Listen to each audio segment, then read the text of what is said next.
Did you say Moss? No, not Moss. I said fuck Elon Musk. What's good, people? We're back for Popcorn and Pints. Man of Steel and The Dark Knight. Yes, yes, yes. More from us, more Batman, more Superman, more fun. It continues. These two were, yeah, more fun definitely continues. I would say these two films, I did enjoy both of these films. Unlike last week, I only enjoyed one, which you guys know was Batman. This film right here, though, I just want to say this before we get really diving into it with the Man of Steel. This one, since part 2, actually felt like a Superman movie. Everything else just felt like bullshit and stalking and bad parenting. But this one here actually felt like it made me feel like I was watching Superman, which made me feel good. Like it was like this is cool. This is good. This is so like and I'm not prying or anything, but like no. Even like the originals. I said since part 2. Oh, since part 2. I didn't hear the since part 2. That's what I was trying to, because I thought you liked those too. Clearly, Mick doesn't listen to you. 1 and 2 felt like That's Superman. What I got out of that.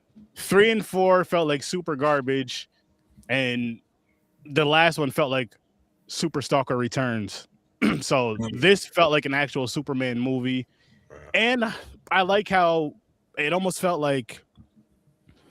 Not as good as, but like this was like Superman's version of Batman Begins, where they're just like, all right, fuck this, we're starting fresh, and we're giving more of the origin, like how Batman Begins gave deeper in the origin, how they went, they showed more of the story. Yes, we know the story of Batman, this, that, and the third, but they showed more of the origin. I like how they did it with this film with Superman, back and forth with flashbacks, and kind of did a few things, and they build up to where we get to with this film. I thought they did a really good job with that, so I was happy about that.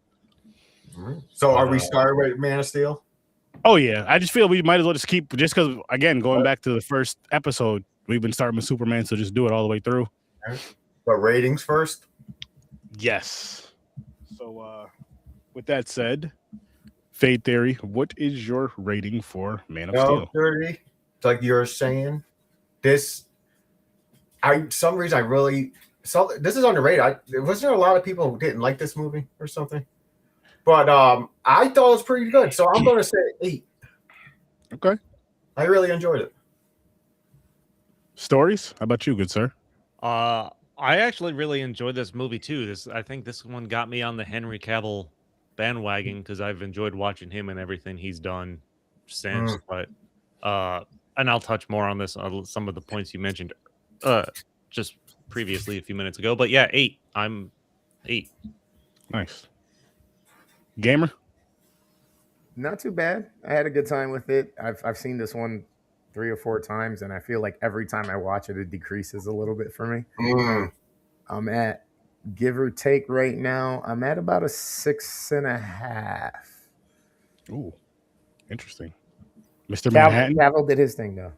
I can't wait till I look like him. In the rare occurrences of, when we do these, I am in complete agreement with Chris. I give it a 6.5. I like the movie. I agree with him every time I watch it. Like I find things where I'm like, it's more of like a knock against it. And but I do love Cavill. I loved Cavill's Superman. Don't love the world that they built. Okay. Fair. Some of the CG rubbing away. I thought Russell Crowe was good in it too, though. He was. Russell. He was not overdone. He was kind of the perfect amount of Russell Crowe. Agreed. I gave this one a 7.5. Out of all the Superman movies we did watch, this one was my favorite of them all. But I mean, the highest rating I gave was a 7, so it wasn't by like a hell of a lot. But again, like I said, this did give me the feel of a Superman movie. I do agree with you though, Gamer, with the CGI stuff and all that. They overdid it, and it wasn't done very well.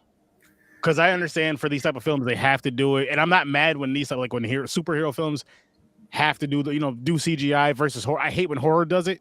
I don't mind when these type of films do it, but you got to do it right. You have to do it good.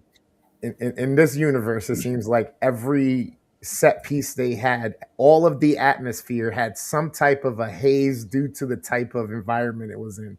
You had like smoky, you had the snowy, you had it just everything looked dreamy and blurry through everything, especially when he was like being man of stature. You know, and it just I got took away. I got a question for you guys then. Mm-hmm. Are you comparing it to today's technology, or can you place yourself just there?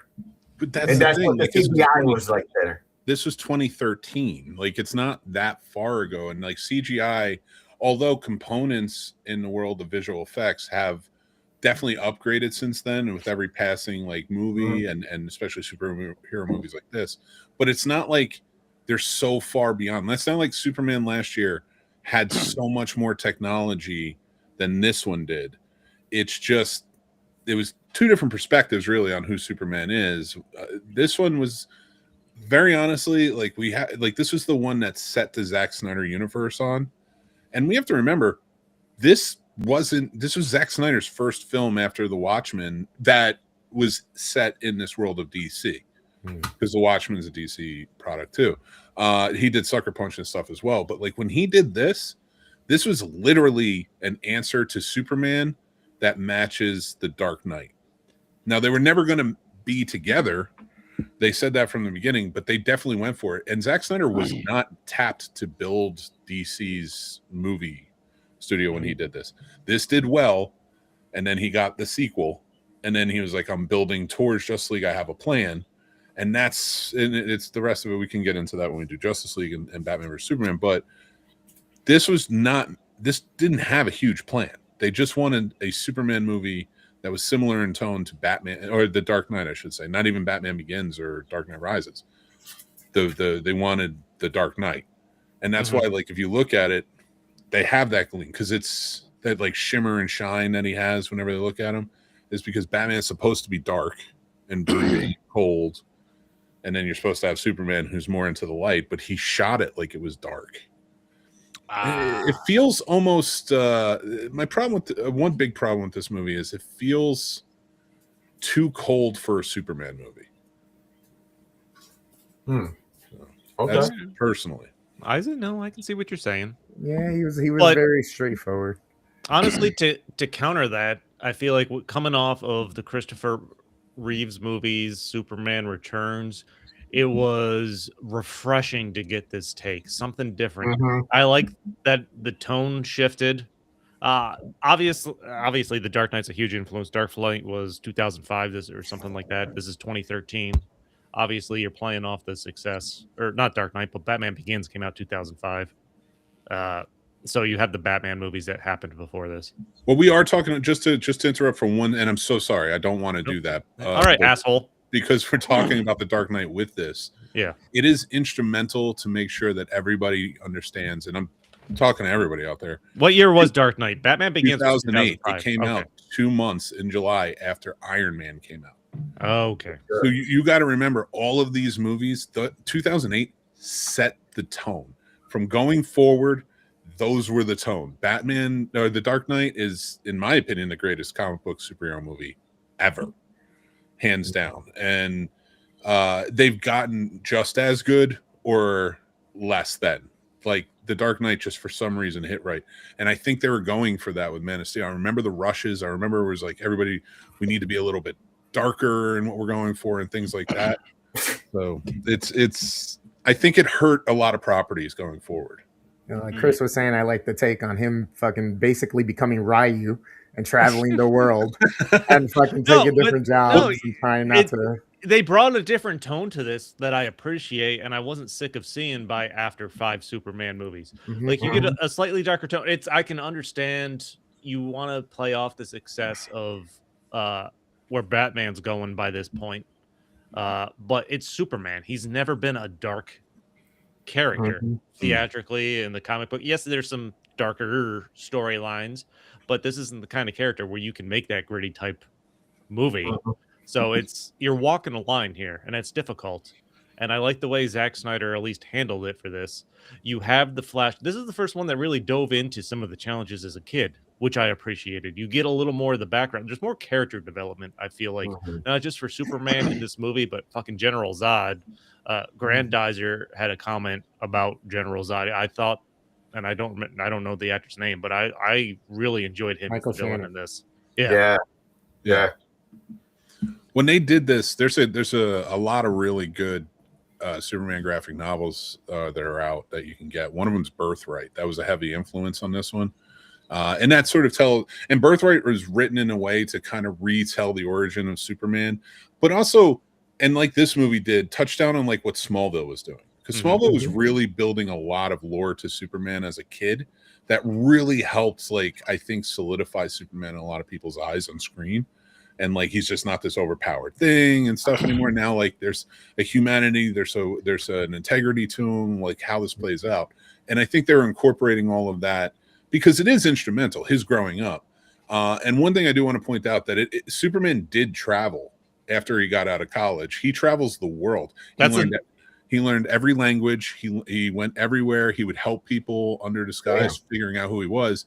And he would write in different times. It was like he would either write an article as a freelance journalist and photographer, or, you know, kind of like what Peter Parker was doing with the photography, Spider-Man. Or he would have, you know, in some of the newer ones, he had a blog that, you know, kind of got him the job. Okay. Because you mentioned that, Mick, with Superman and Spider-Man, was as far as I forgot where Spider-Man worked at. I'm sorry about that. But Daily Planet and Daily Planet was Superman. Daily Oh Bugle. yeah, that's what I mean. Daily Bugle. Did one copy the other with that, or did they come out on the same time? Marvel and I know they copied each other, but which one not Marvel copied on that instance. Marvel copied Superman. Okay. There's like this. It's not a rule. It's not an unwritten rule or anything like that. But it was very clear that they were stealing from each other constantly. Look at how many characters you have. Darkseid and you have Apocalypse. You have what's the most famous one? Batman and Moon Knight are very similar too, aren't they? Well, they've always like Batman has been a template for a lot of heroes. Wolverine, Moon Knight, anybody who's like a brooding hero, anti-hero, he's been like the template for it. Any Superman century is Superman. Do you think that the just with Spider-Man and Superman, do you think the red and blue means anything? Do you think that's a kind of I think that's just an American thing. I think the more American the hero at that time, especially 1938 for Superman, that's huge. And but what Siegel and Schuster and a lot of people don't understand is they made him at a time. There were two Jewish comic book writers that made Superman in a way to inspire hope in the in like the Jewish community that was being forced into ghettos at the time in Germany and Poland, all over the place. So they wrote this as a way of like, because if you look at Superman, he has Jewish features, you know, comparatively to a blonde hair, blue eyed Homelander type, you know what I mean? You know, so like they wrote that for this. And it's actually, a lot of people call it the story of Moses. Not really. They've said themselves it's the story of Jesus. That's why even in the very first comic, it's Jonathan and Martha, Jonathan and Mary, Kent, and then she becomes Martha, or Joseph and Mary Kent, and then it becomes Jonathan and Martha. Interesting. So it's like one of those things like where it was very symbolic. When Spider-Man came in, it's very much a similar effect. Bright, colorful costumes just worked. That's what kids wanted. They wanted to buy them. They want to see them. Spider-Man has, in my opinion, still the best costume. Love it. Yeah. I will say every version. This has all the elements we've seen from the previous Superman movies, but it's done in a different way, which I appreciate. Lois discovering the Clark Kent's identity, like she tracks him down through all his previous jobs around the world, all the way to, you know, Jonathan Kent's grave where he finally shows up. I love the way they've done that. It's a new take, which I appreciate, but it works for the story. I liked Henry Cavill and Amy Adams, right? That's the I like their chemistry. I think she was a solid Lois Lane. I didn't like her. Me neither. I'm not going to say she's my favorite. I think Chris and I are on the same page here. Like, I mean, she don't have the attitude and the confidence like the other Loises, but I didn't mind her. And the thing is, it showed. I like how they made it see like how good she is at her job. She is like the best reporter ever to hunt this shit down, narrow it down. They for them. They skipped over a lot. Yeah, they did. I mean, They had to skip. But if they told the whole thing, like all the places she went to fucking hound them down, it would have been pretty cool. Oh, well, like I just want to point out, Amy Adams as an actor, I think is phenomenal, and I like her, and I didn't mind her in. I thought she was acting. I don't agree with the chemistry. I don't think they had great chemistry. A lot of things felt forced, and even so, my problem is I'm also remembering the other movies that precluded this and their relationship in that, and how they're almost like following an injustice storyline in this as they go on. And how integral Lois Lane is to this, I just don't feel they built up her importance enough. It's funny you bring up injustice because when the fight scene happened between Russell Crowe and Zod, I literally was looking at it, I was like, yo, how have I not realized this? The battle armor and everything, and then it turns into a stage match and he's throwing him through the wall and bouncing his head off his knee and crushing him and shit. I was like, this is literally an injustice round match right here from the game. Yep. This is dope. Yep. This is another thing that pissed me off about this movie. I remember for years people bitching and moaning about how why did Superman, for spoilers, sorry, but it's over 10 years old. Why did Superman kill in this? Because he kills Zod. I heard that too. Yeah. And for me, I'm like, this is an origin story of him becoming Superman. To me, I was like, that makes sense for him to kill the last other member of his society. Would that make sense of why Superman now realizes I can never kill again? I always looked at it as that, but then you get to the sequel and he murders again, and you're like, I agree with that though, Mick, but I do feel like that was one of those ones kind of like, you know, the guy's name starts with an H and ends with an R. Fuck him, I'm not going to mention his name, but you know, the German guy from back in the day. Oh. I feel like with those, you take them out when you take them out when you can, because with Zod, had he lived, he would have taken out a lot of innocent lives. He was about to kill that family. Yeah, he forced Superman's hand. I'm saying that family there, but say if Superman doesn't finish him off like he does, and just fights him like he normally would, gets him locked up or whatever the case may be. By the time he could destroy the planet. But you know what? When you get to last year's Superman, who did it fucking perfectly, which is there are people who live on the earth who are like annoyed that Superman is like this. They're like, come on, he's got to die. Like, what are you talking about? And like, for Superman to be like that, I think is so imperative to who Superman is. He gets in arguments with Batman, he gets in arguments with Wonder Woman and everybody else, and he's always that we gotta find another way, which is always the hope core of who Superman was. If you want a dark superhero, follow fucking Batman. Exactly. But you know, who still doesn't kill or use guns or anything. But well, let's not talk about the movies yet. Let's not talk about the movies yet. But I'm talking about the comics. But if you want dark, go that way. The whole point of Superman is it gets dark for him. Things get tough, but he never breaks. That's the point. He was going to stick to his principles. So it pisses me off when I watch this one, and I think like that would be a great sort of motivator for him to be like, I'm never doing this again. And everybody can get pissed at me, but I'm never doing this again. I hated that. Experience the murder and then pull away and be like, nah, I'm never again. And he's steadfast. They don't fucking do. That's why I hate these movies as much as I do. And when I say hate, they'll get, they're going to get okay scores because they're big popcorn movies, but I hate what they did to the lore without actually building on it. Like, you know what I mean? If this is the Injustice Superman, I don't mind him being darker. But you didn't go that route. You faked it. And that's what pisses me off. I think this goes back to what you were saying. Zack Snyder had this movie. There wasn't a plan. I don't have a problem with him zapping or snapping Zod's neck. Like this is like Batman Year Zero or Year One, whatever. This is him learning to become Superman.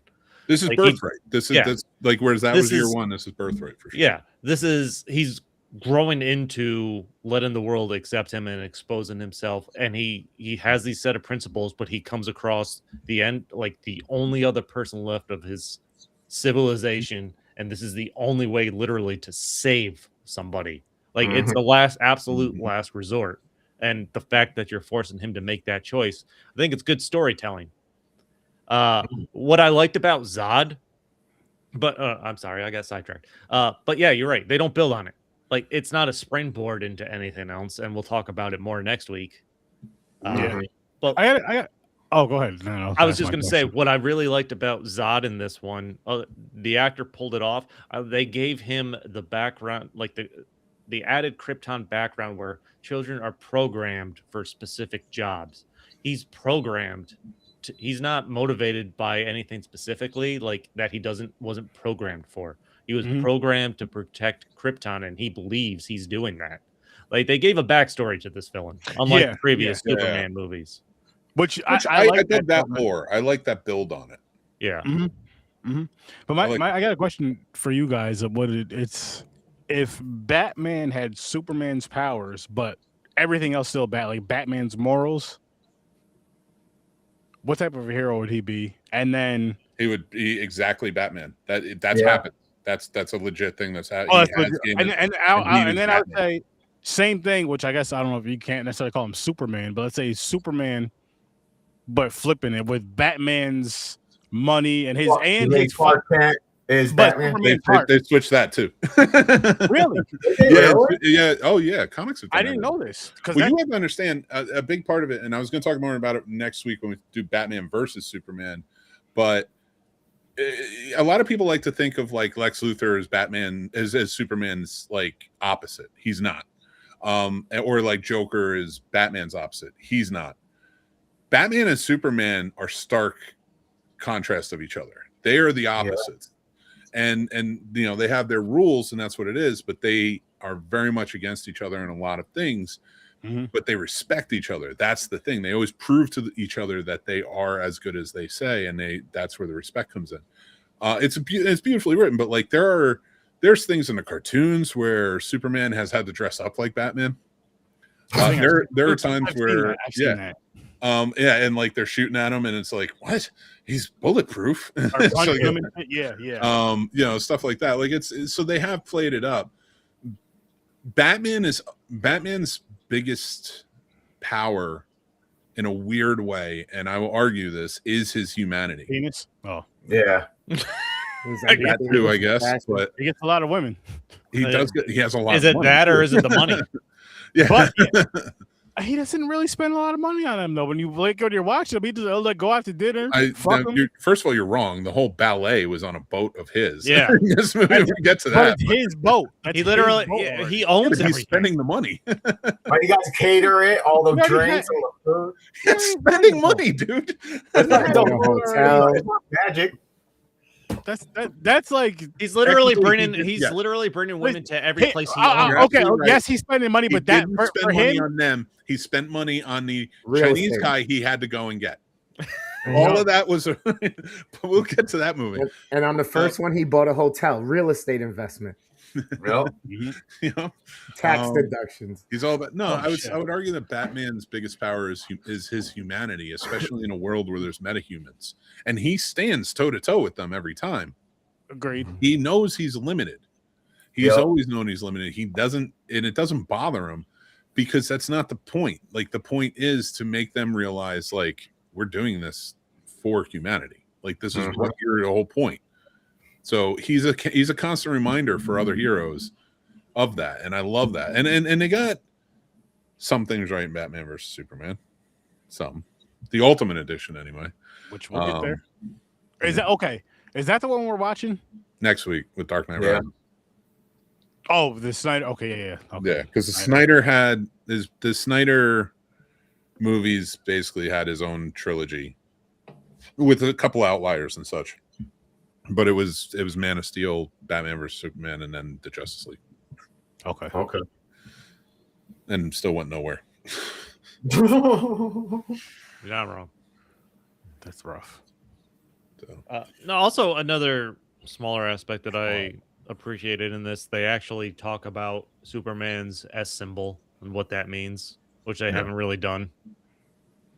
I kind of liked the symbol on. I kind of noticed it this time around with Russell Crowe, where it looks too much like an S, Yeah. But it is like the Mhm. symbol is an S, but it's got like certain things on it that kind of like make it look a little bit different and a little more badass. Like a family emblem type shit. Yeah, so like that kind of made me like, all right, maybe it's just like that is the way it looks. They made it like a symbol of the House of L. Yeah. Like Hal-El, And they had Jor-El. Iron Man technology. And Motherfucker, the suit just comes on like Iron Man. you know what? And it's been this isn't a first time watch for me. It's been a number of years since I've seen this, so I didn't remember everything. They spend the first like 25 minutes is Russell Crowe and Krypton and General Zod and like just the destruction of Krypton. The Which rebellion.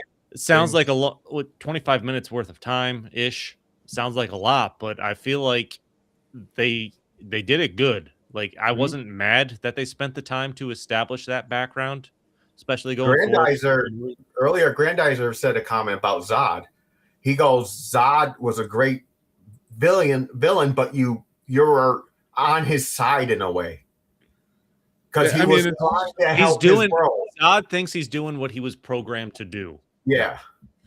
Well, and I think a beautiful thing about this one. Well, this movie was written by David S. Goyer, who wrote all three of the Nolan trilogy. For Batman. Okay. So like this has an edge as far as a movie goes. You can't have Zod as the villain and not have that 25-minute segment of like on Krypton and how everything's going. The thing I love that they built up there is like a lot of people are just like, why do we need an origin again? I was like, we're not. We don't even we barely see the baby until he puts the codex in him. Yeah. Like it really is. We're seeing what Krypton was like and how they make everybody the way they are. And like it's such a beautiful fact that Clark is actually a bred child of Krypton. Yeah.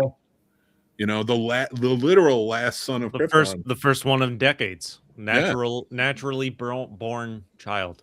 And sticking people in like Superman's always been that, or you know, Clark Kent has always been a symbol of like, as powerful as he is, he's how do I put it? But like he's a symbol of like for people who feel out of place.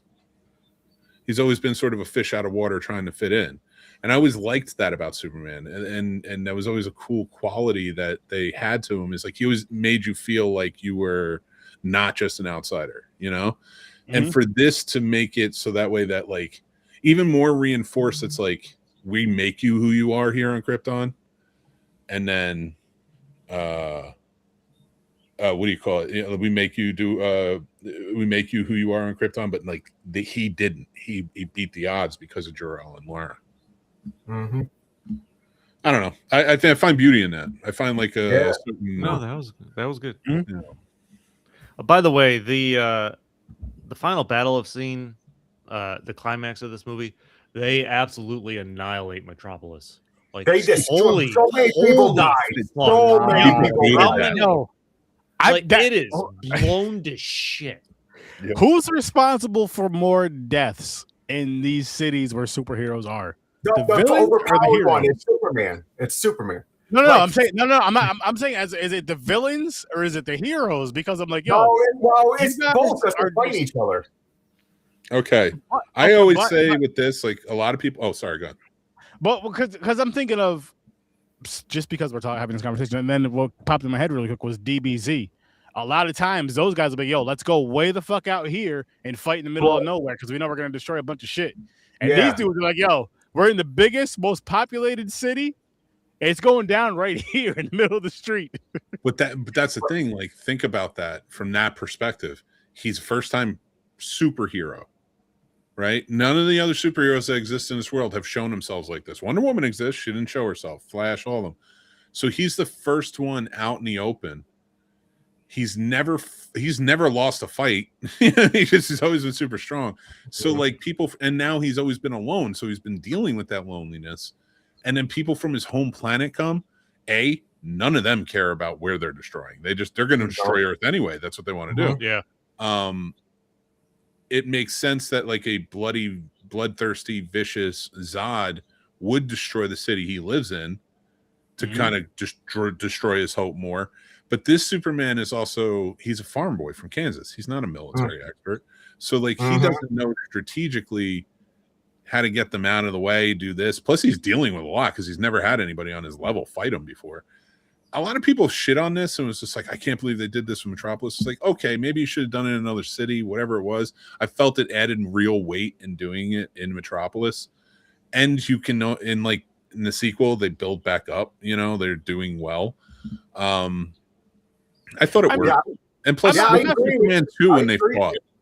I'm not saying just for this movie though. I'm just saying just in overall in general. Like when we're watching these films, you see a whole city get destroyed. I'm just like, all right. Like Mick was saying, if it was you in the city, and if we really had evil, super-powered villain, and they start fighting right in your city, that's what's going to happen. Yeah. It's going to be like a fucking bomb hit. He was going through, that one toss, fucking the dude went through 5 skyscrapers. Mm-hmm. I was like, what the fuck? One of the biggest things.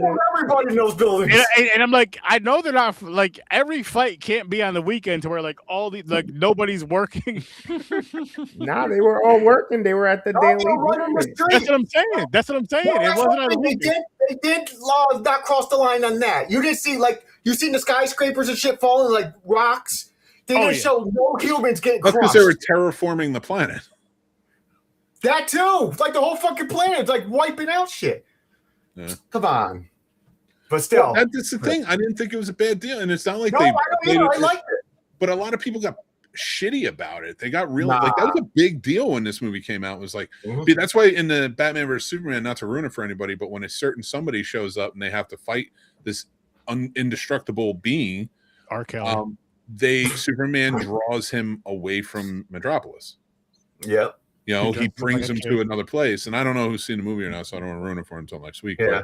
But, it's just one of those things where he learned from it. That was his first time. Yeah.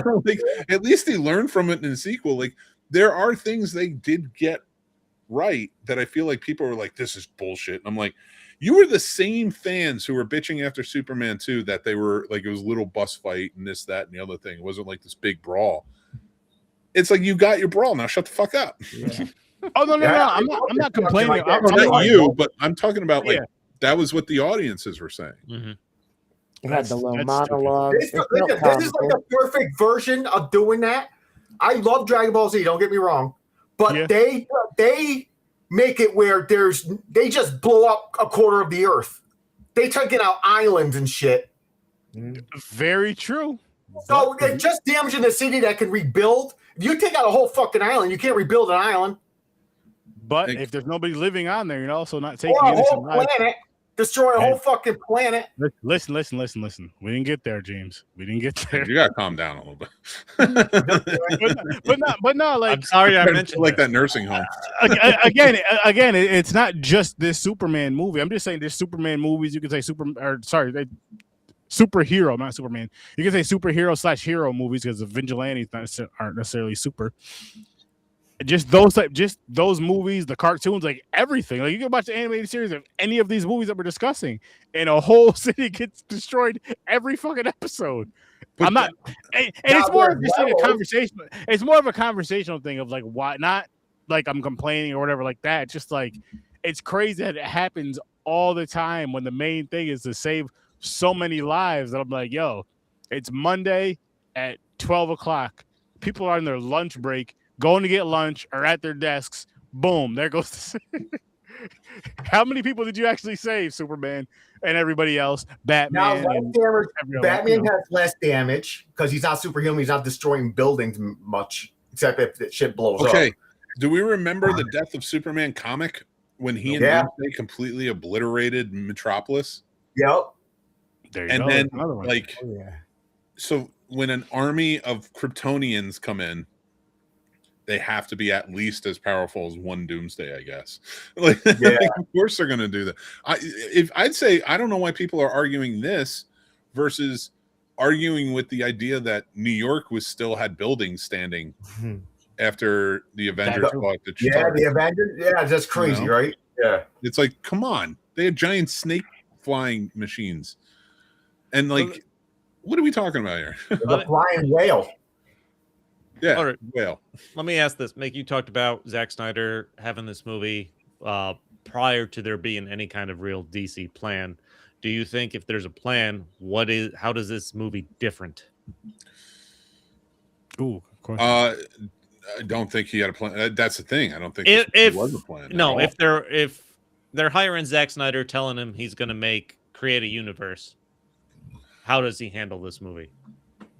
He handled this movie fine. Well, no, I mean, if they handled it to him, then this movie makes no sense. Because you left nothing really open. You force fed a lot of things when it came to Batman versus Superman. You could tell he just wanted to get to Justice League, because Batman versus Superman is basically the Trinity. You know, it's Wonder Woman, Batman, and Superman. Yeah, you know, like it's like we're there. So you can tell like this was like his way in, and he wanted to do like a Justice League, because I know he liked doing Watchmen. So, and Watchmen, the director's cut was fine. Ensemble movie. And Batman vs Superman Ultimate Edition, that director's cut is fine. You know, again, but fine. That's the thing. This movie really was pretty good. You know, 6.5 for me. It doesn't open up a lot of doors to. You could build on it, but I feel like they did the building really in Batman vs Superman more, and just kind of built off of this. Like, okay, we got a Superman now. Let's build it out. My issue is David S. Goyer wrote a Superman movie. That's what this is. He came back in. He wrote a Batman versus Superman movie too, but then they hired a different writer to come in and completely change it. And then Justice League had a different writer as well and stuff. So like you got rid of the guy who wrote you a trilogy and said, we're going to go in a different direction. And your direction sucked. Like everything about Zack Snyder is his movie's salvageable, and that's not a good thing for a filmmaker. And I'm sorry, and I'm not trying to put him down or anything. He seems like a nice enough guy and stuff. And I know he had, he had a kid pass away while he was making this, so that's very sad. And I'm not trying to shit on him personally, but when your filmmaking is literally like, well, if I had it my way, it would be better. Why can't you just make a movie that's good? Like every movie he makes, you need a director's cut to like it. Not like it more, just like it. Yeah. That's a problem, dude. That means you don't know how to tell a story in the allotted time that you needed to tell it by the studios. And the only reason it's trying to get by is because it's a superhero movie, and there's like a weak spot for superhero movies. I think he was enthusiastic about it too. Like, people were not the theatrical version of Watchmen. It did well, but it wasn't great. But when he put out that DVD, it did great.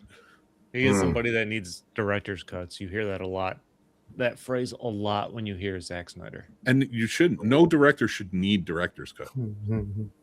Granddad just said, "Stop bullying him." He's got a good eye. He's not like he doesn't write them, but he is not a story planner. He's not. He did not do a good job. Even his Justice League is good. Again, it's good compared to the movie that came out, but it's a salvaged situation. He had to go back and reshoot. He didn't plan that. He built off of it, and that's not how you make a movie. And it was poorly done. And all of his movies are poorly done. The Rebel Moon movies, the Sucker Punch, they're kind of okay. You know, he's not Michael Bay. Okay. Like Sucker Punch, I was like, eh. Never seen Watchmen. I've never seen it either. Watch the HBO show. Oh, watch the HBO show. That was really good, but he had nothing to do with that. Yeah, exactly. If we were to, I would watch that movie. That's the director's cut. He wish he put together. Review it. If we were to review it, I'd watch Watchmen. Other than that, I probably won't. We might watch it at some point. If we're doing all franchises, they'll come up. Well, if we did the Outlier franchise, like I was talking about the other day, like where we did DC, but it's all the outliers, like Wonder Woman, Green Lantern, that shit. Watchmen would be in there. Oh, that's fair. So we'll see. That's fair. I don't ever want to do Marvel. I say we never do the Marvel franchise. In fact, we only push people to Worst Dam's channel. Let them watch it there. He did them all. I never want to do them again. Yeah, we went up to Endgame. I don't know if you did more after that game, but we went up to Endgame, and that was a fun journey. I think I did Shang-Chi. No, did I? Damn, I got to go back and check. That's a lot. There's a lot there. He did a lot, that's for sure. Too much. It's overwhelming. My anxiety just skyrockets me even trying to think of But- starting that. It was like 36 or something like that. Or With 32 that or something. said, with that said, though, I would, if you guys wouldn't be opposed to, while we're talking about it, Oh no. because we talked about this the other day, like all the Spider-Man movies from Tobey Maguire on to Tom Holland. We I can know do it's not that. the same as doing the Marvels, but do all the Spider-Man movies or something like that. That would be fun. Yeah, What would Spider-Man up against? No, just by itself. I don't Okay. think there's anything else. Like, I think these would be the ones you put Spider-Man up against because there's so many of these. Those are like the three heroes that really got, Most popular, would you say? yeah. Oh, they're definitely all the most popular, but they're the ones, they're the ones that got those movies. Sorry to interrupt, guys. Oh, go ahead, Chris. Go ahead. Just quick question. Anybody else when he was having the flashback and it was all nice in the meadow with him and his little red cape on and the dog? Anybody Like the little else kid. go, oh shit, is he about to break this dog's neck? I just had a Brightburn moment real quick when I was watching it. And I was like, what the fuck is about to happen? Wait, I forgot what movie I'm watching. Yeah. Please Yeah, don't hurt yeah. the- James Gunn did dirty on that one a little bit because he made Brightburn look like this. He did. He did. And then he came out with a Superman, and I'm like, it's Superman. It's exactly Superman. Yeah. And for those of you that don't know, a sturdy fact, not a real fact. You know who Brightburn is? An Superman's alternate son. fact. Superman's son. You know the one that he abandoned in Superman 4 or Superman 5, whatever the hell that was. Superman Returns. The child he gives up, he lets another man raise. Yes. Yep, that one. There you go. Brightburn. Makes sense. Fucking deadbeat. Yeah, Well, never no, showed- he said and heroes on are born top of with in orphans. So he never even showed up to stop him once he was tearing shit up and killing everybody. He was just like, you know what? I'm done with Earth. Oh shit. All right. Sorry to interrupt. Let's get to guys. the, let's get. let's I get mean, to this is a Batman, big but- movie. But we had a suggestion. Let's do a cheers before we start talking Batman. Oh, segueing into Batman. Are we all done with Superman? Yeah, think I'm so. done. Unless we got more we want to talk about. We want to go one more. Anybody depth. want to change we the can ratings? talk about all No. fucking night. No, we're good on the rate. Okay, it's cool. Okay, so we're gonna Yep. talk about The Dark Knight and cheers to Cheers. the next movie.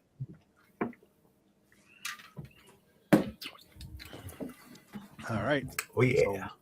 The Dark Knight. Let's just do it. I dive think into it, Aaron guys. Oh, no, never mind. Ratings, no reasons. All right. Kicking off with you, No reason. Faye. 10. Stories. 10. I would have Gamer? told you that last week. 9.89. You're fired. Kick him out. Kick him out. 1.989 Oh, works perfect. Oh, 10. shit. I'm not even going to sugarcoat it. It's fucking 10. I feel like it is for Gamer too. It's fucking 9.89 or whatever. Right. Hey, he said 9.89. You give that man his due. yeah, get his score. 9.89. I kind of respect it. Yeah. He knew everybody Katie was coming. Holmes would have came back. Oh No, I'm kidding. I'm kidding. You don't like when they put better actors in the roles? Oh man.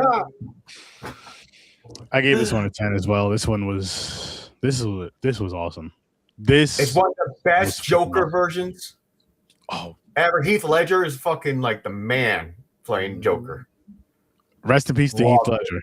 Fucking loved it. It's It's like a horror movie-ish. Like he It's- was twisted. not even realistic. Yeah. Yeah. I've thought about this a lot since I've watched this for whatever number of times I've watched this now this week. It's not even so much that it's Heath Ledger or it's the Joker. It's that the motivation behind the villain, he's psychotic. He's not out for it's psychological. He's not out for something specific like we've seen in all the previous movies. He's literally out to force you to do something that you have always not wanted to do. He's forcing you to make a choice that goes against everything you believe for everybody he comes across. It's his entertainment. Anarchist. That's what gets him off. One of the, I think it was a fan theory from years ago. I had nothing to do with creating this, but I liked it, and I was kind of subscribed to it. Was that he was an Iraq war veteran who got badly damaged, especially with his face and the scars and stuff. And I forget what else it was because I'd have to read it again, but it was like he had to make a choice in saving and this, that, and the other thing, and like either going chaotically or like he was forced to make a choice and like it turned out bad and stuff, and that's why he got hurt and whatever.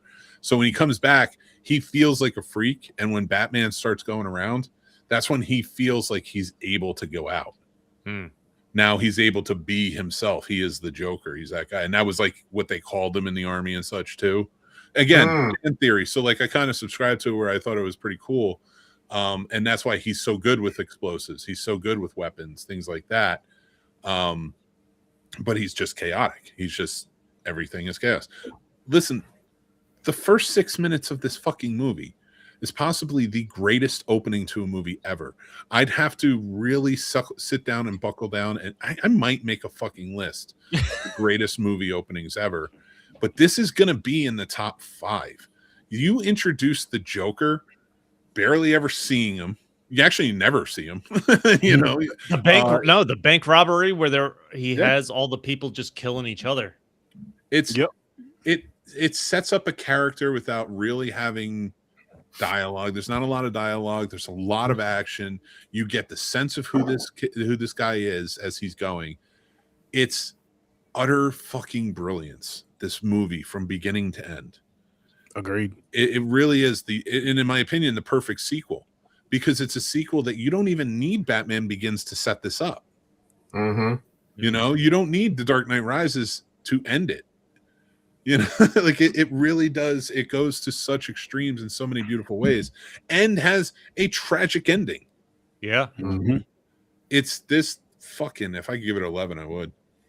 It's that fucking, he had that choice, like, save one, save all. That choice is like just mind-boggling. Like I can't even comprehend what I would do if someone gave me that choice. Dude, like your mom's gonna get shot, or your wife, or something like that. That shit's wild. I don't even want to think it. And yeah, he makes like so this is very loosely based on, and I do say, like, anybody who's interested in comics, any of these books I'm talking about, you should read. Like we talked about Batman Year One with Batman Begins last week. We talked about Superman Birthright and such. This is very loosely based on the Long Halloween, where the Calendar Man is out and he attacks on different holidays throughout the year. I'm not familiar with that. Oh, it's one of the greatest. You should read it for sure, 100%. But that is the birth and the origin of Harvey Dent becoming Two-Face. Oh, that book, and it's the quintessential one, which I think everyone they did an animated movie of it. Jensen Ackles actually, I think, played Batman in it. Interestingly enough, so check it out if you get a chance. It's one of them, but this is very much more so following in vein of that, instead of like a Calendar Man or any, and I don't want to give anything away for anybody who hasn't read it, but there's others involved. But this is the Joker taking that place. The buildup of Harvey Dent and how much of a hero he was and how close he and Batman worked together and such. It doesn't get the fact that Bruce and Harvey Dent are best friends. That was their deal. None of the movies got that, but it just turns out perfectly. It is also like, if we watched how many countless superhero movies where they introduce multiple villains into the fold and it doesn't work. It feels disjointed. This was so natural. One villain created the other. Yeah, it was so awesome to watch the way they handled. You have Joker as your main character, villain, and just his chaos that is basically driving Harvey Dent insane slowly, to the point where he's just unraveling, becoming more and more just fucking out of control.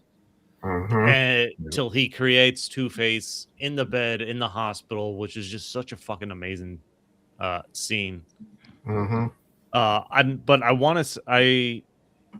mentioned this last week. The best line in this, the best line from Batman Begins for me was, I won't kill you, but I don't have to save you. I don't think there's any question, hardly any question, that the best line from this is you either die a hero or you live long enough to see yourself become the villain. Like, that is a fucking line. And I tease it. Christopher Nolan was upset because he did not write that line. His brother did. Yep. And that is the line when people hear this movie that they remember. Well, a very cool thing about this movie is, like, based on that. This whole movie is about escalation, right? Every time something Batman exists, so you have the mafia, then Batman exists, so a new villain exists, and then evolution off of. And one thing that really pegs it is that one is like, all I feel is it takes a little push, and you know, when you say it, you're thinking, oh, well, he's not right. You know, yeah, he pushed Harvey Dent, but like, you're right. Like, Harvey Dent, all that trauma he goes throughout the entire movie, not just losing Rachel, but throughout the entirety of it. And he's always trying to keep the bravado. He's always trying to keep this thing at bay, but at the same time, like, he's starting to be brazen. You know, when he grabs the gun in court and punches the guy, when he's, you know, grabs the other guy and he like is holding him at gunpoint. He is that guy. He is Harvey Two-Face. But he never let into it. He wanted to be like Batman. He wanted to be that inspiring. And all it took was the Joker to escalate everything by that little push. And I think that theme is resounding in every single character in this movie. Every character suffers an escalation in some way. And that's the beauty. It suffers it. And like, they just, God damn, did Christopher Nolan make a fucking great. I'm glad we're doing his franchise. Oh, the hotel explosion scene was amazing, and that was it. Really wasn't working on set that day. Yeah, that is my favorite behind the scenes story. Is that there was a malfunction? Wow. So and Heath Ledger just sitting there banging it, and then looking behind was all fucking improv. Oh, that's awesome. Cool. And his reaction too, he got really scared, and then he knew he had to get to the bus, so he just ran over to the bus real fast. That's awesome. Because I mean, watching the movie, it worked, and it made it kind of funny for, you know, the character of Joker, who psychotically he's funny at times, a lot of times, and that part there was kind of funny. That part there was kind of funny, and then it was like, oh shit, he just blew up a fucking hospital. Like, we shouldn't be laughing at this, but we are.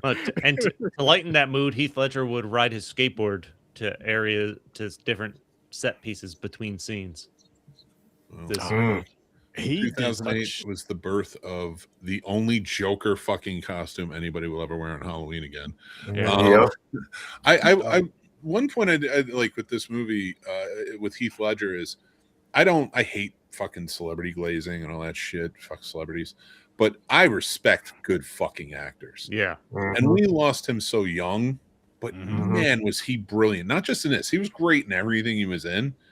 You know, even A Knight's Tale is jolly and fun, and he's fucking a delight the entire way through. But this movie, fucking wow, did we lose a talent? And I just wanted to bring that up because I still feel like there's such a hole there. No, I could Wasn't it 10 Things I Hate About You or something like that? Yes. Yeah, it was amazing in that. Yeah, I loved it. Look, this is the movie that. What year was this? 2008. You said what year did he die? I think it was 2009 or no. He had to have died. I think. Now I gotta look it up. I was in school when he died. I was like I think it was 2008. Was it the thing that they said the Joker because he got into it so much it broke him? No, I don't know. His mind. I'd prefer. Yeah, he died January 22nd, 2008. I remember exactly where I heard it. I was sitting in my final editing class. We were working on Avid machines, and it was me. I cannot remember the other guy's name. We were working on a project and building out, and ironically enough, we built a Brokeback Mountain sort of trailer because that movie had done so huge, and that was doing well for the Oscars that was just coming up, and then he was going to be in Batman, so we were going to see what happened. But and I remember hearing he died, and that was pretty fucking because he was so young. It was kind of had you not known him before this movie, this is the movie that would have propelled him into the rest of his life. Like this is the pinnacle of his career, where he could have done anything he ever wanted to do after this. Probably, yeah. That's how well this was written and acted and just fucking portrayed on screen. This is the best. It's the best villain performance I've seen in definitely. probably any hero type related movie. Oh, I don't know. Darth Vader's still up there for me. Well, I've never been a huge Star Wars fan to begin with, but Yeah, but that first one, man. He was choking out fucking employees. no, it's I'm just saying. Any I agree, but I any mean, superhero type related thing, you're not. This is the pinnacle of that, and again, it's because he's not driven by fucking money. He's not driven by greed. He's not driven by control. He's just fucking insane. That's my favorite version, Grandizer. That's the only version James watches. Brokeback Mountain is a beautiful movie about two people in love. I Tragic. did that. I've watched it. You're not wrong. Expect it. Yeah, it's a good storytell. Yeah. I you know what it is? It's not that I don't want to say he's definitely like if there was a villains Mount Rushmore, Heath Ledger's Joker's on there. Oh yeah. Just as fucking like I said, Halloween costumes alone. Dude, I also love that every time he only tells the story about his scars, I think twice, but he changes the story. It's two completely different stories. He changes, and he delivers it so believably and awesomely. So good. Fucking Yeah, he does. One big scene I like too was it, and I believe part of it was improvised. I don't know if all of it was when he's sitting, when Heath Ledger Joker sitting in the jail cell. He has that speech. Yeah. Yep. That was. I was like, this is. What about he burned all that fucking money just to fuck with the dude? They got that one take. That's cool. Even throwing and hitting the friggin' hitting him in the face. Like they were talking to that actor. I can't remember his name at the moment. And like they said, they rolled, he slid down, grabbed a pile of money, whipped him, hit him right in the face, and then like just played it out. One take, that was it. They were done. That's cool. That's awesome. Like that says a lot. It does. That says a lot because I mean, you're never going to hit that dude in the face better than he does. That's what I'm saying. I've only been on one set as an extra, but I'm sure you can speak to this more, Mick. There's certain types of scenes or certain things you can literally only do one fucking time, and you have to knock it out the park that one time. I feel like learning that and then seeing how everything went. This was probably one of those scenes to where it's like if we fuck this up, it's gonna cost us a lot of money and time to where we have to get this. And they fucking holy shit. One of the other memorable scenes for me is just when after they arrest Joker, and he's just the interrogation room scene with him talking to Batman, and the intensity as that builds, where he jams the chair under the door so Gordon can't get back in, and he's fucking pounding him, where he tells him you have to go save either Rachel or Harvey Dent. Batman choosing Harvey Dent because he doesn't want to be Batman. He wants to be with Rachel. He thinks that's his way out. Yep. Setting up the White Knight, the opposition of the Dark Knight, of course, that the movie's called.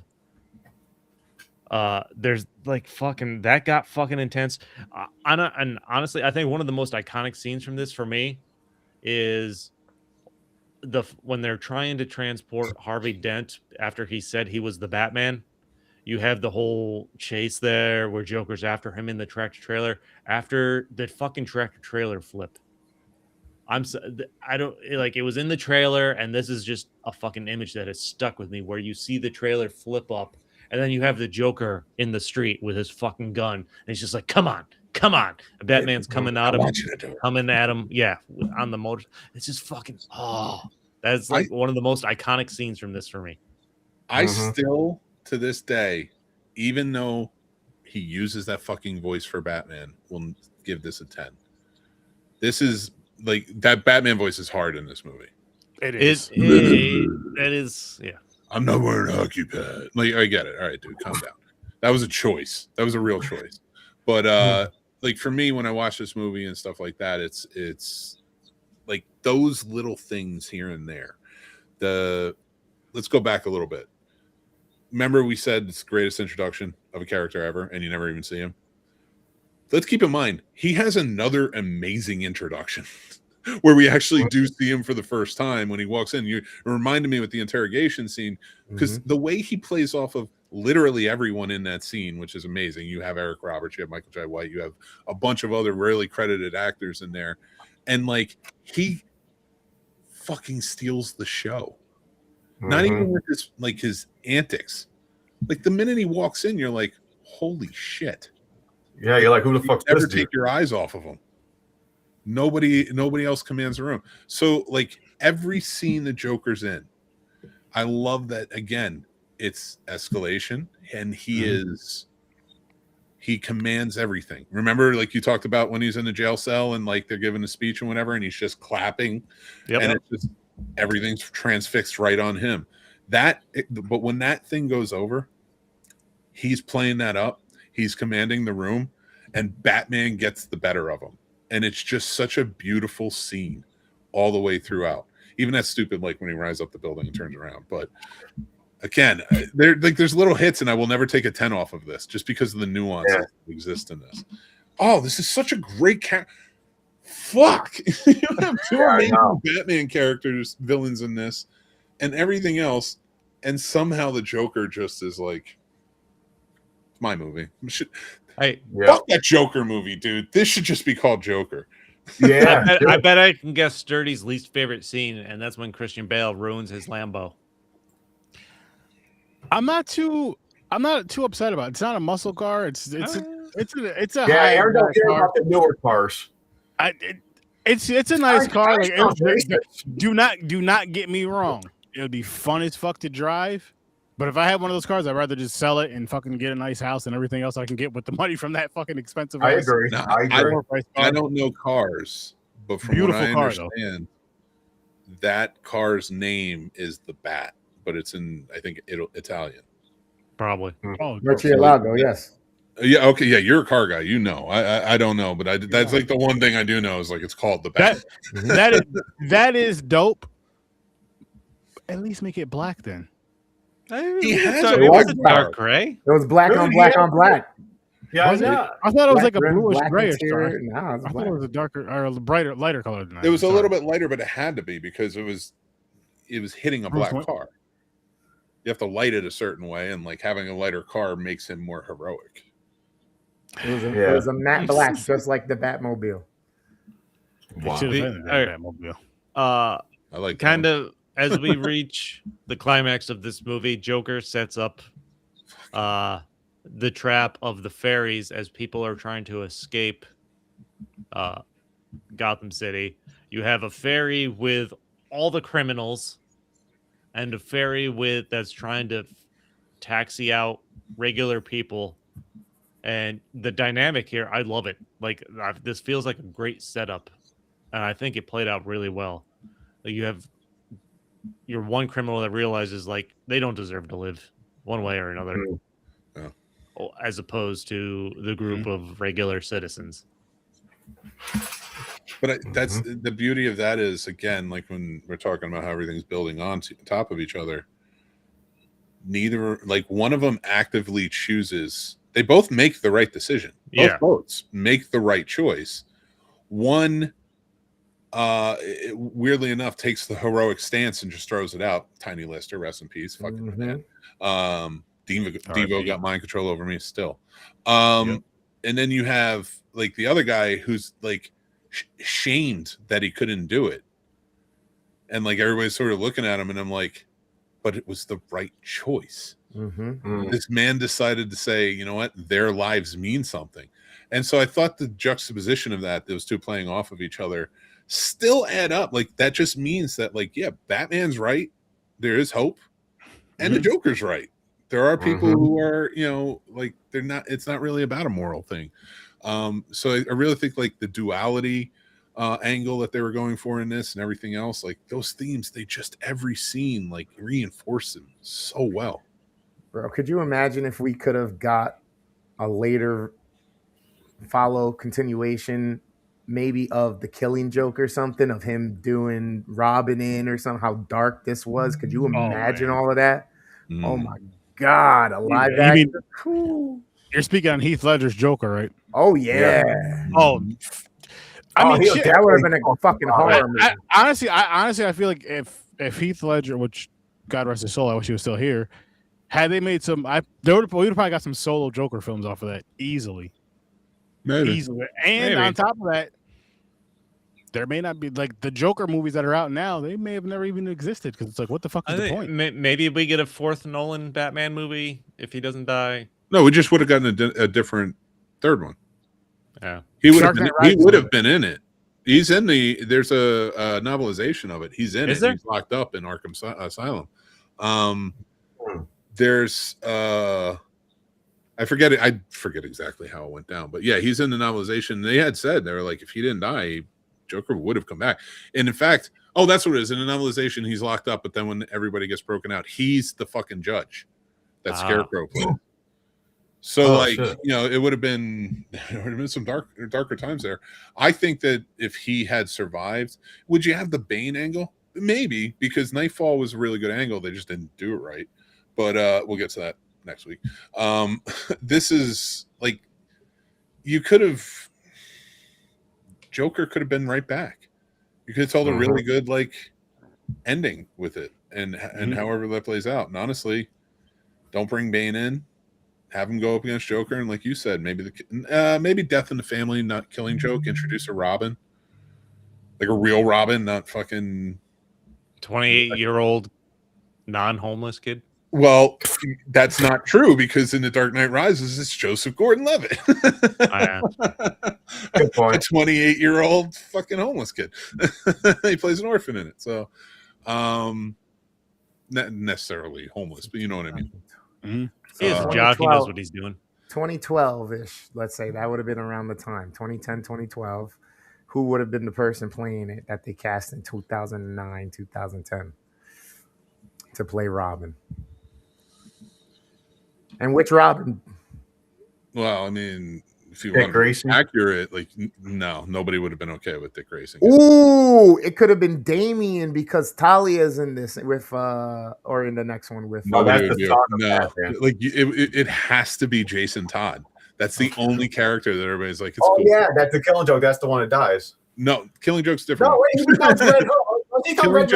Killing Joke is when he kidnaps. First of all, he cripples Barbara Gordon, Batgirl, by shooting her in the spine, and then he kidnaps Commissioner Gordon and tortures him psychologically, fucks him up. It's hardcore, and they talk about the different origins of Joker and the Red Hood origin. So it's Death in the Family is one where Jason Todd gets killed. That's the Death in the Family, and that had. Do you know that story of how that came about? They had two phone numbers set up, right? And you could call, and if you called one, Jason Todd would live. If you called the other, Jason Todd would die. And a resounding number called Jason Todd dying, and that's why. Damn. That's how little people like the character. That's why you cannot kill off Dick Grayson. If they introduce Dick Grayson as a Robin, or even if they're like, hey, bring Nightwing in, he's helping or whatever, don't have the Robin origin, you cannot kill Dick. Dick Grayson is beloved. Ooh, it would have to be Jason Todd, and then you could bring back fucking Chris O'Donnell as Nightwing. You're killing me. You're making my heart hurt. Chris O'Donnell was like 75 when this movie came out. You'd have to get somebody younger. He'd have to play like Alfred. He knows what he's doing. I know he's in here every week. All right. With the knit suit and everything. Fuck it being Chris O'Donnell. Who would be the Chris O'Donnell to take the Robin mantle? Then I can't think of actors around them. I'm not good with that either. Oh, in 2008. Well, more so when no. Rise came out. Dark Knight came out after 08, right? Yeah, but 08's when they would have started planning for it. Yeah. Oh yeah. Okay, yeah. So back in 08. You know, I don't know. Maybe I was thinking the kid that played in Tokyo Drift, the Texas kid. He was in CSI. I can't remember him. It depends on how young they'd want to go. If I'm being honest, No, like, well, Little Bow Wow, Little Bow Wow. No. That's why I said the Chris he was O'Donnell. young enough for it, though. So think Chris O'Donnell's age when he did. You're talking No, about I don't want to think about Chris O'Donnell's age. I want him to be young enough. Fucking what? That's why I said Be a Chris young O'Donnell. Robin. Like, it makes more sense that way. It made no sense that he put his roommate in, and then Andrew Garfield. he would have been good. He would have been good. He would have been good. Yeah, I like that. I almost think he would have been better as that than in Spider-Man, even though I really liked his Spider-Man. His Spider-Man was great. His Peter Parker was different. Not that I hated it, but it was like, you know. There was a few missteps with that, and the whole Gwen chemistry. I still liked it. That's one here superhero movie that I never disliked any Spider-Man movies. Obviously, you've never seen Spider-Man 3. I didn't mind it. Hate it. I didn't mind it I either. didn't hate it. I hate you guys. It was my least favorite. It may have been my least favorite, but I didn't hate it. And then especially then. It's just the fight scenes, how Spider-Man fights and shit. It's just so entertaining to me. I'm like, these movies are fucking Topher, awesome. man, he gotta go. We'll get there when we get. He's we'll coming get there back when we for get Doomsday. there. He's coming back for Doomsday. Who's he gonna be? No, not Topher Grace. I'm sorry. I was thinking other one. Garfield? Toby? Toby. Tobey Okay. Maguire. Yeah, that's No, right. no, Yeah. no. He's coming No, back for Doomsday. Fucking Eddie Brock in Spider-Man 3 with Tobey Maguire. Get the fuck out of here. Everybody thinks they're going to kill off Tobey Maguire Spider-Man in Doomsday. Good. He's like 70. How many people are going to die in Doomsday? So much. It's got to be a few. How many superheroes are going to die in Doomsday? Well, Endgame was. Oh man, Endgame. I don't was think quite a they bit. need. I don't think it's going to end with deaths like it did in or Endgame. disappearance or whatever like it did in Endgame or Infinity War. Personally, I think it's going to go the route of like Secret Wars, the first Secret Wars, which was just a battle world. It was, all these different factions came out, like the X-Men were fighting the Avengers. Yep. They're fighting different factions of like Sinister Six. And I don't know if Sinister Six was a part or a thing yet, but like they had a lot of those villains kind of teaming up and things like that. So until like one could kind of come about, they were gone for like months while they were doing this. Like because Mary Jane was fucking rips into him when he comes back. Spider-Man. That's when he gets the black suit too. During those.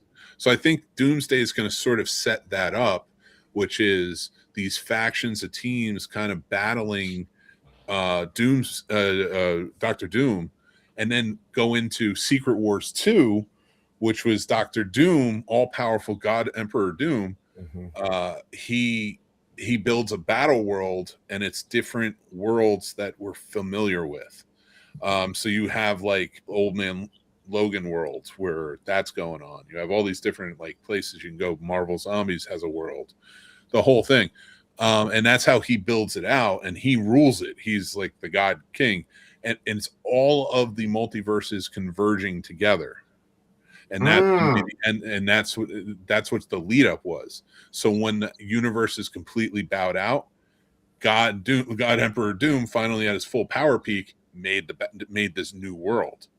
And what they do is when they defeat him, they make a new world, and all of those different heroes from different planets, it's all one world now. So I think that's what they're going to do with these two movies. Okay. That's just, again, I don't know for sure. I got a question for you. Out of all like major villains, like you said, Doom, he's like one of the major fucking villains ever created. Yeah. Is he the most dangerous out of all of them? Yeah, I would say Doom is probably the most dangerous. He's the most cunning. He's one of the absolute smartest. He is a master of the mystic arts as well as a master of the cosmic. He's a master of he has super strength. He has his own superpowers, things like that. He's also a master. Like he was a Sorcerer Supreme for a little while. That's crazy. How, like he's top floor. Like Doom, you give Doom time, and nobody's defeated. You're not defeating him. the important thing to remember about Doom is only a villain because he saw a future where the only way that they survive humanity is if Doom is ruling them. So that's why he has this. He wants the world to continue going on. The so God it's like complex. this, and like it wasn't a fake. It's not like he made it up. He saw it. He saw it. Yeah, he did. Yeah. If you watch Stan Lee videos when he talks about Dr. Doom, he says it himself. He's like, he's a villain, but he's not really a villain. Yeah, he's trying to save the world. So that's fucked up. But yeah, I always said that too. I was like, when I hear about Doom and everything, I'm like, damn, that's more fucked up than this villain. I'm like, yo, Doom is one dangerous motherfucker. He has everything. He becomes a god. He wore the glove. He fucking had everything. He goes and fights Celestials. He became a fucking pretty much a Celestial. It's insane. Yeah. They overpower him. He's like the fucking Goku of villains. But that's the thing. You can overpower. The thing is, you can overpower a villain. Yeah, it's true. It's a villain. It's Fair, not boring for a villain to have all the power. It makes it more interesting to watch the heroes have to figure out what do we do to stop it. Yeah, you know. Yeah. So I think it's boring, and like that we can make that argument about Superman. I think it's boring when you have overpowered heroes. Yeah, because then they can that's stop why anything. I love Superman. That's why I like Batman better. But that's the thing with me with Superman. Superman's not, like I said, it's not. I think we think of him as a cop, and he's a firefighter. That's a quote I heard, and I was like, I'm all in on that because he has all the power, but he still has to save people one by one. Yeah. And still live a life, and still there are interesting qualities. It's the same reason we like Spider-Man so much. Spider-Man is a great hero, and he's a fucked up kid. He's just got problems. So like we're interested in those problems. Is Spider-Man going to get to where he needs to go, and while trying to defeat Scorpion? You know, it's insane. Like, you know, when they add the problems, it's fantastic. Batman doesn't have a lot of problems. That's true. Except for like he puts himself into those problems happily and to fight his way in. But like, yeah, that's like Batman's a billionaire. Other than that, he's chilling. Yeah, he doesn't have to worry about not going home that day. He just got parent issues. Don't worry, his butler will take care of it. No, his I love regular Alfred. person ego is pretending to be the rich billionaire that he's supposed to be. That's his problem. Oh yeah, but in the comics, they don't have that problem because we always start at night. he's ready to go. I will say the other line that sticks with me from this movie, and just fucking it can give me goosebumps, is Michael Caine as Alfred saying, "Some men just want to watch the world burn." Mm-hmm. I'm like, that is such a great fucking line. I wanna take it back with that though. That entire monologue. Yeah. The story about we were finding everything. Oh, where he was trying to find the jewel thief in the jungle. But he was finding the jewels. Yeah. And then Christian Bale finally asked him, how'd you ever find the jewel thief? We burned the jungle down. Oh, and what a great fucking representation of the Patriot Act. For anybody who needs a fucking history lesson where we lost our privacy. But the fucking radar. Yeah. The sonar, sorry. The cell phone sonar tower thing. Mm-hmm. Like they did that purposely because just before the Patriot Act was fucking put into place and we were screwed. I thought that was just like for a movie to do that and to show you why it's bad. Yeah, you may need it in this sense, but like Lucius Fox quitting, like how important it was. Mm-hmm. Oh, I just like great fucking writing. To top that off too, Mick, to add on to that, how when Batman was like, "Listen, when this is done, type your name in," and when he does it, all that shit gets destroyed because he knew Lucius Fox's character. Like, he's not gonna fuck with this. Like, this isn't something he's gonna be comfortable with, cool with. You know, he's gonna stand up and say something. Like something I respect about a character like that is it's like, I don't give a fuck if you're Batman, Superman, Jesus. If there's something that's morally wrong, I'm gonna stand up and say something to you about it. I really do enjoy Morgan Freeman in that role too. He played Lucius Fox. I enjoyed that role. He was awesome in it. I feel like he was perfect for it. I honestly don't know who you could have better in that role or to that level in that role, because he gives you like, just from the look of him and just from his voice, he gives you like this guy, he's someone to be respected when he comes into a room. He's someone to be respected. And it just makes sense that he works with Batman / Bruce Wayne, who knows, both sides of it, because he's not going to say shit. He's going to be respectful, and he's going to stand up to you, and he's going to be like, listen, I'm not about this shit. I'm leaving. It's no one's business why I'm leaving. It's between me and you, and that's it. But peace out, because you're doing this bullshit. Well, to Grandizer's point, to what you're saying too, where he was like, it's the theme of the times. Yes, this movie was 100% about what was going on in the Iraq War. And like how it all built, like this huge terroristic threat. And again, the escalation and how we get to this point. Now, it's a beautiful ending when he finally blows up all the things. Yeah, that didn't happen. We just made more, but but like that's it. To your point, though, like you said with Grandizer, that is like that fear. This whole movie feels so unsettling when you watch it. There's always an atmosphere with every turn. There's never a letdown where you really, really feel safe. You feel like something could happen at any turn. And it does sometimes. They spring it on you, like when they're at the party for Harvey Dent. You don't expect the Joker to show up. Exactly why he does and should. And I think that's such a beautiful thing, is that they built the tension of the terror of the times, of like, what's the threat? What's everybody making you feel that way? The news, everything. Like, and now I realize we're still living through that, but I'm just speaking from those moments of like the war going on, knowing people who are dying, things like that. Like, it was just one of those times where really, like, this movie encapsulates it perfectly. I don't know how you guys feel, but every time I watch, and I think that's why it gets the 10 for me, is like I feel the tension that's built through these characters. No, I agree with you. And I'll say this too. This is the first movie of 3 films that I actually went to go see twice in theaters in back-to-back weeks or the same weekend. It was this. It was the Friday the 13th remake in 2009, and it was Cocaine Bear of a couple of years ago.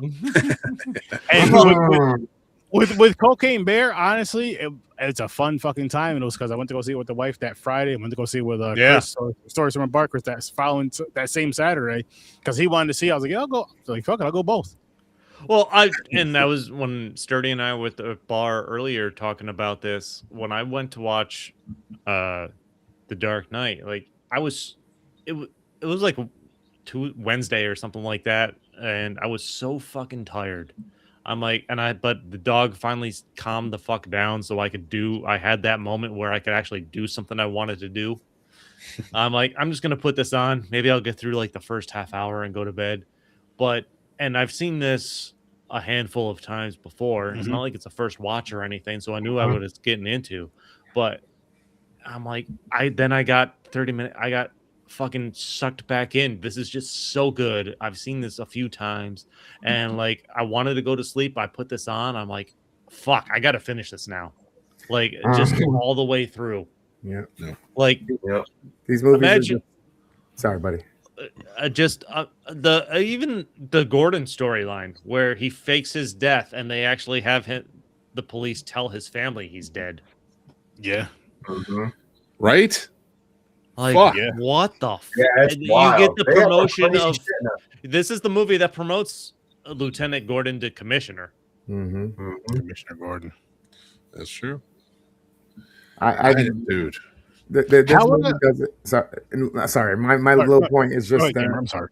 The scoring of these movies are just so perfect as far as the sounds and Zimmer's choices for the tension building, the reversing of the notes that what he used for Batman and for the Joker to give you that eerie feeling. I mean, there's so many different things, and then if you throw in exactly what Nolan, his cinematographer team, did with capturing some of these angles and the things off of reflections and creating the whole atmosphere, that Mick's not wrong when he says this is a 10, but it's a 9.89. Just the fact that it's called The Dark Knight, but they try to set up the White Knight with Harvey Dent to the point where Batman's taking the fall after he goes insane as Two-Face because they need the city needs a face that they can look to, and it's not Batman. Yeah. And the voiceover with Commissioner Gordon at the end, he's not the hero. He's the hero we deserve, but not the one we need. Yeah. Bruce needs to man up and pull the Oliver fucking Queen move and become the fucking mayor, okay? You want to give the city a face? Be the fucking face. You got the money. What about you can win any election you want? You take You're over wrong. the country. Don't be the president if you want. Something we didn't talk about: Alfred not giving Rachel's note to Bruce, saying that she couldn't be with him. She's going to marry Harvey. And the fucked up part, after next week, when you find out that Bruce doesn't find out for 8 years. Yeah. Like, I felt like she should have been straight up, though. I feel like a lot of this is on Rachel. And the reason I say that, it's not to victim blame the woman who blew up, but like, you had ample time to be like, Bruce, I'm not in it. I'm not in it to win it anymore. Have fun being Batman. And I get it was an awkward conversation to have, but A, you were doing a disservice to the man you loved. And B, what the fuck? Like, like he's Batman. Don't get in his head and get him all squirrely. Like, I know, right? No, no. All jokes aside, though, that is a really, really good point, especially because Bruce Wayne's story of how he lost his parents, and it's like he falls in love again. Well, it's a different type of love, of course, your parents, and then someone that could be the love of your life. But it's like, yeah, he doesn't deal with death well at all. Who does though? All joking aside, who does? It beats people up when people die. Listen, if I was a billionaire, I might be doing the same thing. Like I legit talk to my kids on the regular. It'd be like death of like, listen, I don't know if you're gonna be like me, but I saw a lot of it. You're gonna have to get used to it. Not put on a fucking costume and go fight people. Okay, listen. In his defense, though, that's what I would be telling him to do. In his defense, you would hope that children don't see their parents dying in the way that Batman's seen his parents dying, because that's a whole different thing than I would dying tell of a my sickness kid or old age. I would tell my kid to just put on a cape, walk down the street. Anybody that says anything to you, punch him right in the nards. Listen, I'm gonna say, if somebody takes me out, become Batman. Okay, I got a question for you for the origin story for Batman. I'd send him to James's house and say, just punch him in the face. I know somebody who needs a dad. All right, so Batman's parents died by getting shot, correct? Yes. Fucking love these, man. So that death, to me, I understand he lost both parents, but I don't think it was going to make him cross the line where he snaps. If they made his parents die in a more horrific way. What the fuck is more horrific than seeing your parents getting shot right in front of you as a kid? I'm saying he sees them. Like if they're James is a dark person. You have to understand, Sturdy. This isn't that traumatic to James. James is like, oh, that's all. That's it. And that's a fucking Saturday night in the city. And to even dive more into it, I'll even say, just because we're talking about the Dark Knight film, we can drive back. We can go back to Batman Begins, and you see how he even blamed himself. Like, if I didn't get scared during this play of the bats, we would have stayed during the play. We wouldn't have left early. Went out the side door, went through that dark ass alley, and shit happened. Yeah, but he didn't know that he's just a fucking kid. You didn't know that shit's gonna happen. But James, he was a kid who's seen the traumatic experience of seeing his parents get murdered right in front of his eyes. One, two, we need to get over this. Two, he took the blame for it because again, he's a kid. As a kid, hey, I want to leave. Your dad's like, hey, I'm not feeling whatever he said to help save face for his son. Let's go, let's leave. Boom, like any parent would do, and then boom, they get. You think his parents? No, not any parent. Well, no, any good parent would do. Scratch that. Talking about my parents there. Scratch that. Any good rich parent would do, because nigga, these tickets were expensive. Close your eyes or some shit. Close your eyes and plug your ears. Well, that's true. Like I say, but we've been saying for 16 years to go to this motherfucking play. I told you, stupid ass, you're gonna stay at home, but you wanted to come. So shut the fuck up, close your eyes, plug your ears. These tickets weren't cheap. Yeah. And I'm telling you, it was your idea. But if you're balling, it's different. It's like, you know what? We can go see this shit tomorrow, man. Let's go. Fuck it. Leave his pussy ass home with Alfred next time.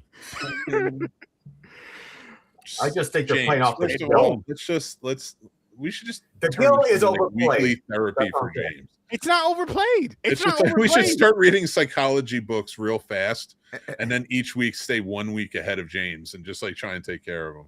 Like how I mean, Although it isn't, not to bring the room down, we have lived through like 250 school shootings since this movie came out. So I can see why you're like, well, this isn't that bad. There's only 2 of them. Like, you know, like it's I get, well, and they were adults, you know, like, Boo-hoo, your parents died. That's the natural order of things. Joe Chill is a better shooter than all of the school shooters. like he didn't shoot the kid. Like, yeah, it's not. I'm on Team James. I mean, yeah, but the difference in that scenario, that was kids killing kids. This is an adult killing adults in front of a kid, like right in front of him. Like, yo, listen. And on top of that, he doesn't know that the kid has somebody that's gonna raise him and take care of him well.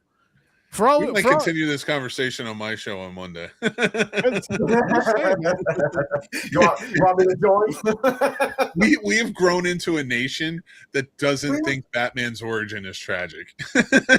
No, fuck. Batman's origin was terrible. That's don't forget. horrible. Hey, don't forget from the first movie that he also, the guy that shoots his parents, gets out of jail for giving up. Technically, before he gets shot, is going to get out of jail and live his life for giving up other information. Nah, there's no walking off. Because at the same time, Bruce Wayne could have easily become a villain.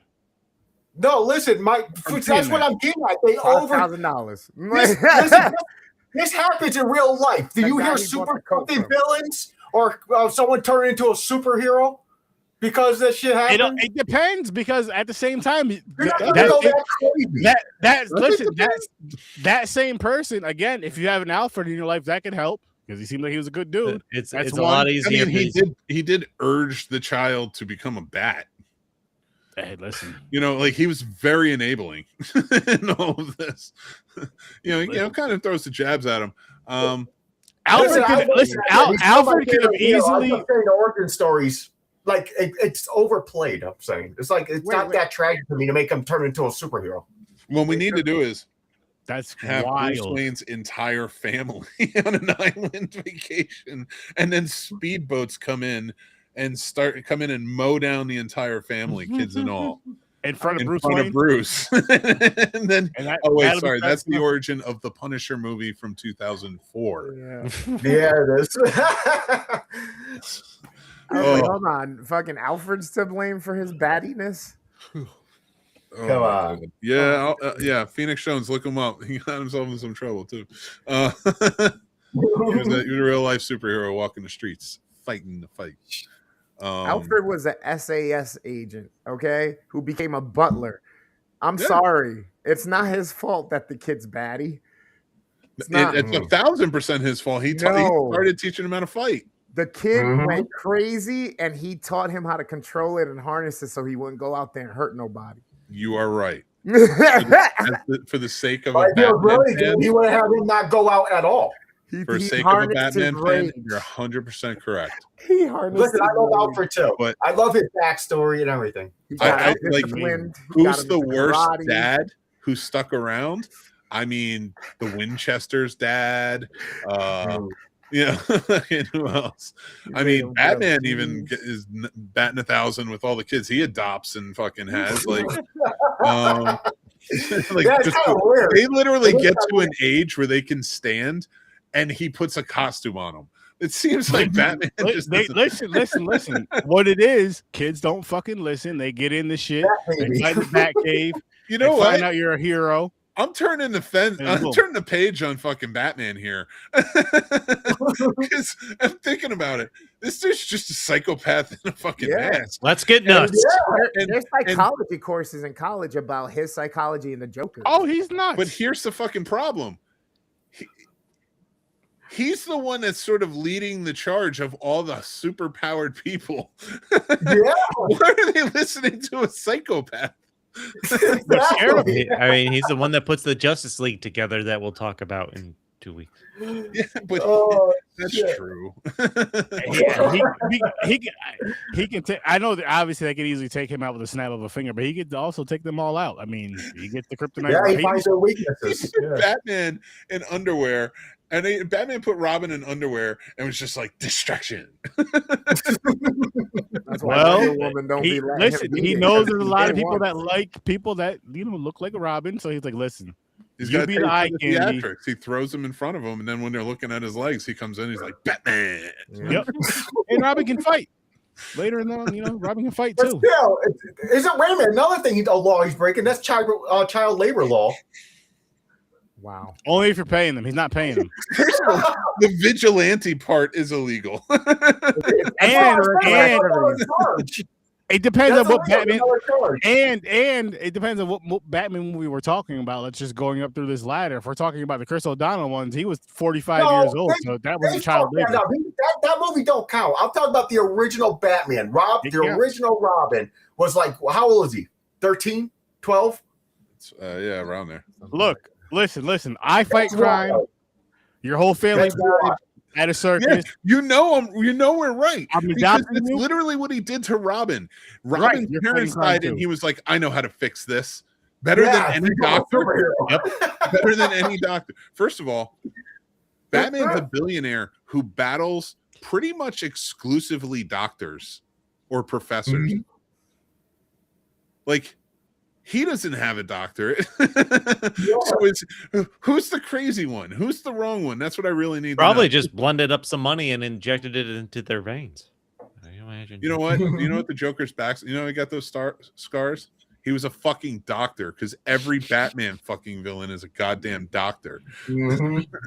He had to become Batman because of how much fucking bad shit Wayne Enterprises is always doing. He has to go fucking clean up. He creates most of the fucking problems. That's true. You know what it is? The funny thing with Wayne, I'm glad you mentioned that, Gamer, because with Wayne Enterprises, I'll say he is a problem as far as what goes on at Wayne Enterprises. It's just because he doesn't go there and do the due diligence of like just checking up what's going on there until it's too late. Then, like after everything goes on, he has to go there, clean up his Batman, and fix it with money. Then he'll go there like 2 days later as Bruce Wayne and be like, "All right, Tyrone, James, you're fired." He had to ask Alfred, "Hey, what does a billionaire playboy do?" Well, you got to make it look like business as usual. So he kept the business as usual. He got an island. He started inviting. Oh, sorry. Little boys. No. Wow. The subtlety was the bit. He made a clone of himself. James had to make it pow. Every time James says something, we should just have one of those pow signs that pop up. The Batman pow. We do gotta have something up there. We'll work on that. Oh my god. This was a great week, though. This was fun. It's great. Good downhill next week. Good movies this week. I had a really good time with these films this week, especially The Dark Knight, of course. Wins big. I missed the Batmobile from the first two films. I'm not gonna lie to you guys. From '89 and Return, you'll be fine. I missed. That's nostalgic. That's why. That's the Batmobile, man. You know what it is? Because it just feels like it's so different and so unique. Like the one from this movie, don't get me wrong, I don't mind it, but it feels so much like an army vehicle. I know what it's supposed to be, but like the Batmobile just feels so fucking unique to Batman. I'm not mad they changed it. Oh, which Batmobile are you talking about? 89? 89 and 89 and Returns. That's basically my favorite. 89 is fucking great. Yeah, it's my favorite. 89. It's the old school. Yeah, it's my favorite car. And I mean, 66 one's pretty rad. It is a rad. I like the 66 one. Yeah, it's cool. Oh yeah. Of course, I love that car. But I want that Lego set. With the glass dome. same. The Legos, Right. with the lights. But if I I could heard get didn't that go up on sale at some point recently? The that car, Batmobile? I can't afford it. So I don't. Listen, James. There's certain things that I'll look at in window shop, and there's certain things that I know just like I'm like, you know what? I can Not dream even a about it chance. all I want, but when this shit goes up for a bid, there's no point me even signing in and looking at that auction online because I know. $35. Oh, 36. Oh Done. my god! I know how I can turn Sturdy into a villain How's that? because I will buy Oh shit! Here we go. the '66 Batmobile and tie you to a chair and watch you have your eyelids up so you see me destroy it. You're gonna have a lot. You're gonna have more than just me being upset with you. So you want to actually get that car and just destroy it in front of Sturdy. Well, to make him turn into a villain, You hear this? that would push him over the edge. Okay. I He'll mean, snap. it wouldn't really push me over the edge because I don't own it. Actually, and I think- How about all the Batmobiles? Just line them up and blow up one at a time, like in movie order. Why? I don't think you're gonna survive No, it's very not well. why, but I'm And- saying something like that. I think he would flip because he has cars getting destroyed. Listen, all I'm gonna say is I think this is getting off topic. I would have nothing to do with happens because I'm just like, listen, man. There's people that are bigger Batman fans. They're just crazier than I am. That'll just No, it's also with the Different, old car shit. You're a car guy. I would just I'd figure something. I'd figure out a different type of revenge. You gotta thing. figure something out. I'll get therapy. I'm all right. No. I'd have to do something to I'll cheese. get there. I just have to do something to cheese that makes you shit every time you eat cheese, or you're just allergic I'll to still cheese. eat it. Lactose intolerance. You need to think of something better than that. Because I'll say are the you doing? toilet. I wouldn't want that to die, James. I just want I you to don't be very uncomfortable and upset. Sturdy goes off topic. I'm trying to fade my way out, but he keeps. Don't blame that on Sturdy. You're the one talking about blowing up Batmobiles. You started this. I'm gonna check out that disclosure. All the moral of the story, walk it off. There's Yeah, worse things going on in the Dude, world. they're saying that's probably Steven Spielberg's best movie in like 20 years. James I mean, is- I've liked his movies for the last 20 years, so I don't know what people are fucking talking about. Sir, but I you're get what right. you're saying.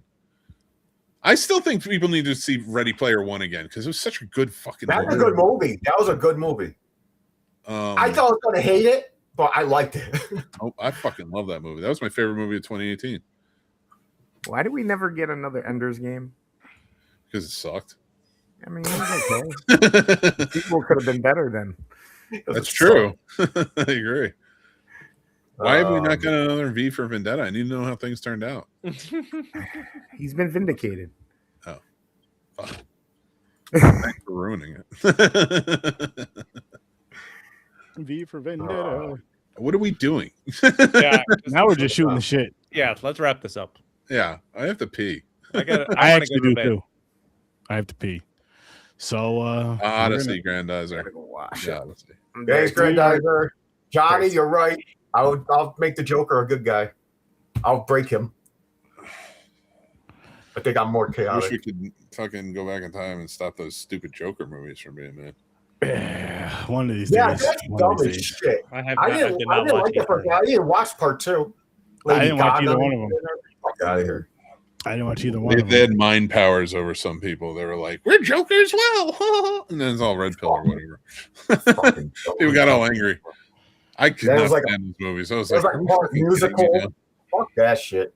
Which movie was this? Joker Joker and Joker 2. With Bali Phoenix. Adu. fucking sucks. Yeah. But we're getting on out of here, people. So listen, check out Fade Theory. Check out Worst Aim Gamer Ever. Check out Sword and Bar. And of course, I'm the not Scene crying. Clubs every Monday at 8:00 Eastern Time. And this Monday, Stir 30, he's gonna be there. So you guys should you need to be there too. Gonna You should be review there it. every Monday. Maybe I'll join too. No, you're good. No, I don't want to ruin Nick's show. I can't. You're gonna ruin my show. So Yeah, yeah, tune in. I don't want to say Tune crazy in. shit. Tune in. I don't want You to bring have up like Final run. you set me up though. You set me up with the Island and Robin thing because he's young. You set me up. I didn't set like- you. You didn't All right, have to take Are you it. saying Mick just set you up with a pedophilia joke? Yeah, That's right. Damn. he did. I didn't I say said you. no, I You was- just went for it. Like that's a difference.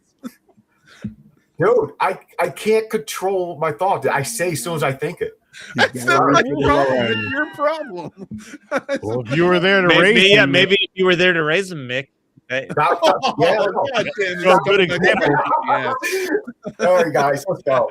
give him a good example. But here's another good example. We'll be here next Saturday at 8:00 Eastern time Yeah. for Batman vs Superman and The Dark Knight Rises. So you should be here for that. 7 hours worth of movie. Ooh, yeah. Yeah. And Yeah. Well, yeah. It's fucking crazy. yes. We're back Thursday, Horror Stars 30, with Bring Her Back. Yes. Bring Her Back. Yes. So tune in for that I'm this excited for Thursday, that one. 8:00 Eastern time. I can't wait. You can't wait. They can't wait. See you guys there. Thanks for popping by, and peace.